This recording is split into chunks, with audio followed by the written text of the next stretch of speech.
আমরা রক্ত দিয়ে এসে যে স্বাধীনতা কিনেছি ওই স্বাধীনতা আবার বিক্রি করে দেব।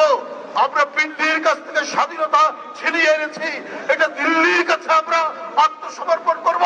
আজকে দিল্লির যারা সাম্প্রদায়িক শাসক গোষ্ঠী তারা জেনে রেখো, তোমরা একজন ভয়ঙ্কর রক্ত পিপাসু এক নারী, এক লেডি ফেরাউন, সেই লেডি ফেরাউনকে টিকানোর জন্য তোমরা 16 বছর তাকে সমর্থন দিয়েছো।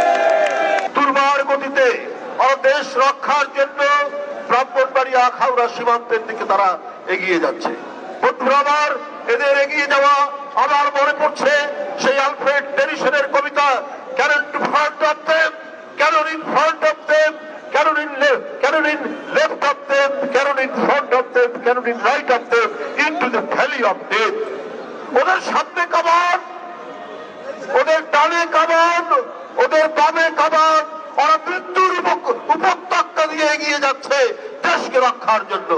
এইটা আবার মনে হয়েছে। বন্ধুরা আমার, বাংলাদেশ জাতীয়তাবাদী দলের সহযোগী এবং অঙ্গ সংগঠন তিনটি আজকের এই নিজেরা একত্রভিত্ত হয়ে মুষ্টিবদ্ধ হাত আকাশের দিকে তুলে তারা আখাউড়ার দিকে এগিয়ে যাচ্ছে।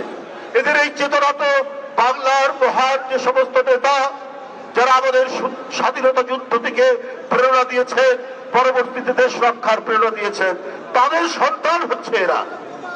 মুন্না, নয়ন, জিলানি, আমাদের রাজীব হাসান, রাকিব এবং নাসিররা, এরা হচ্ছে তাদের সন্তান।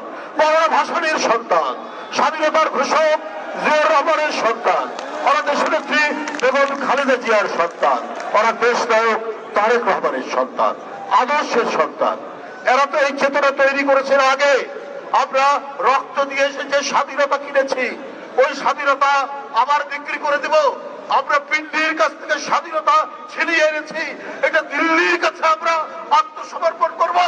এই রক্ত আমাদের মাঝে নেই। বন্ধুরা আমার, আজকে যারা এখানে অঙ্গীকারবদ্ধ বক্তব্য রেখেছে তাদেরকে আবার বলা হয়েছে একজন বর্তমান যুদ্ধের sector commander, Munna sector commander, Jilani sector commander, আমাদের রাকিব সেক্টর কমান্ডার, আমাদের নয়ন সেক্টর কমান্ডার, আমাদের রাজীব হাসান সেক্টর কমান্ডার, আমাদের নাসির সেক্টর কমান্ডার। এই সেক্টর কমান্ডারদের নেতৃত্বে আপনারা এগিয়ে যাচ্ছেন সীমান্তের দিকে। তাদের বক্তব্যের মধ্যে দিয়ে আবার বলা হয়েছে সেই বিখ্যাত মার্কিন যুক্তরাষ্ট্রের স্বাধীনতার ঘোষণা। তারা যে অঙ্গীকার করেছে আবার মনে হয়েছে সেই বিখ্যাত আর্টিকেল অফ ইন্ডিপেন্ডেন্স।